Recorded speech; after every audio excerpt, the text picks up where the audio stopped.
Guidance pour le signe du Lion pour le mois d'octobre. Je vous invite à vous laisser inspirer par les images et les mots de ces cartes, tout en vous rappelant que vous pouvez interpréter ce jeu d'une façon différente à la mienne.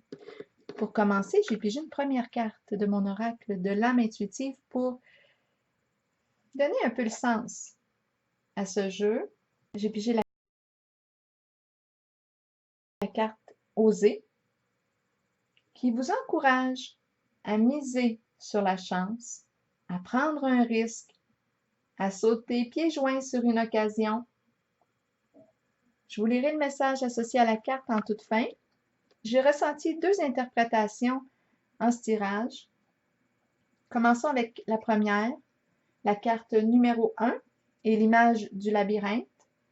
Bien ici, il semblerait que vous étiez dans une situation complexe. On se posait beaucoup de questions. Ça semble être lié à le domaine professionnel. On ne savait plus trop quoi faire. On pouvait avoir l'impression de tourner en rond dans nos idées. On cherchait la meilleure solution pour soi. Peut-être qu'on a fait une démarche et qu'on était dans l'attente d'une réponse qui n'arrivait pas. La carte numéro 1 nous dit qu'on entre en action, on s'oriente pour débuter un nouveau projet. On dit ici que vous avez beaucoup de potentiel, vous avez les qualités nécessaires, le talent pour accomplir ce que vous souhaitez, entreprendre et réaliser. Volonté, courage, détermination, on reconnaît vos forces et votre motivation à avancer. Pour moi, ici, quand je regarde ces deux cartes, j'ai l'impression que vous êtes sorti de votre labyrinthe. Vous avez trouvé une solution. On nous dit ici que vous avez la capacité de créer votre propre réalité. Vous avez la capacité et les qualités pour être un travailleur autonome, pour être à votre compte. Ici, j'ai l'impression que ce projet que vous souhaitez mettre en œuvre peut être en lien avec votre expression créatrice. J'ai eu l'impression qu'on pouvait avoir deux projets en tête. Il y en a un qui fait référence à un loisir, quelque chose que vous aimez faire. Vous y consacrez un temps important. Vous semblez perdre la notion du temps quand vous vous y mettez. Vous y allez à fond. C'est quelque chose qui vous passionne, que vous aimez beaucoup, vous n'en comptez plus les heures. C'est en lien avec votre expression. La carte du dragon ici semble me dire que ce moyen d'expression vous sert à évacuer vos émotions, vos tensions, à exprimer votre intensité, votre feu intérieur. C'est un moyen d'expression qui vous permet d'exprimer la force de votre énergie sexuelle, votre force de vie, et vous avez beaucoup de plaisir à le faire. Le plaisir est important ici parce qu'il peut vous servir de guide, vous inspirer dans le choix des options. Les énergies qui vous entourent, ce sont des énergies qui touchent à la justice, le pouvoir. J'ai l'impression qu'on me parle, avec ces deux cartes, celle de la justice et du pouvoir, d'une entreprise gouvernementale. Avec la carte ici des négociations et celle de l'univers, si vous avez fait des démarches pour obtenir un poste, décrocher un contrat, un emploi, on parle d'entretien professionnel, de discussion pour trouver un terrain d'entente, on parle d'engagement, de signature de contrat. Avec la carte de l'univers, les énergies, selon moi, sont favorables pour vous, très positives. Vous pourriez travailler pour cette entreprise. Et on se rappelle que j'ai pigé la carte Oser, que je vous lirai en toute fin.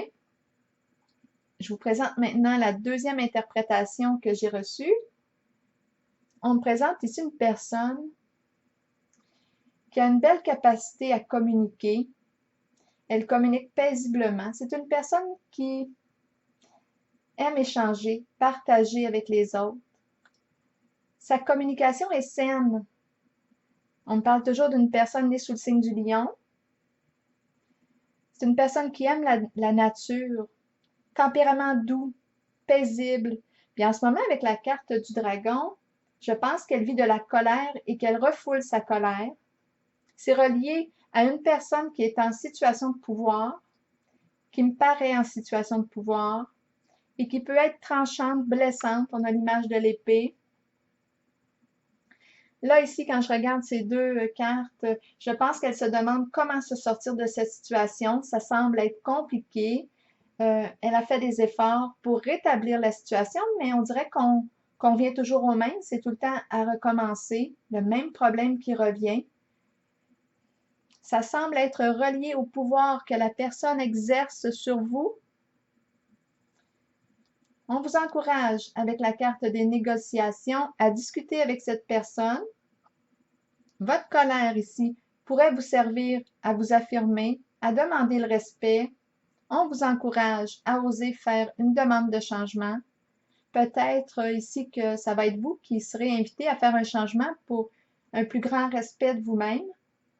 Avec la carte des négociations, oui, il va peut-être falloir prendre un temps pour discuter encore une fois ensemble, clarifier la situation. C'est peut-être un patron ou c'est une personne ici qui est en situation de pouvoir face à vous. Et j'ai un petit doute concernant sa façon d'exercer son pouvoir. Donc, c'est ça, on est invité à clarifier la situation pour bien se comprendre, bien s'entendre. On parle de l'importance du respect de soi avec la carte de l'univers. Je vous lis le message associé à la carte Oser. Des occasions peuvent se présenter dans la vie, nous pouvons les reconnaître, mais savoir en profiter est une autre histoire. Si une porte est ouverte, pourquoi pas? Pourquoi ne pas jeter un coup d'œil à ce qu'il y a derrière? Cette carte vous montre que des gens ouvriront les portes de multiples occasions pour vous et que vous devrez peut-être prendre une chance ou un risque calculé. Sachez toutefois que si vous faites confiance à votre instinct et que vous vous permettez d'être guidé, vous connaîtrez la réponse. Vous saurez si vous devez saisir ou non l'occasion qui se présente. Il y a toujours des défis dans la vie, mais sachez que peu importe la voie sur laquelle vous miserez, vous en sortirez toujours gagnant. Alors voilà, osez vous respecter. C'est ici que je termine et je vous souhaite une excellente journée.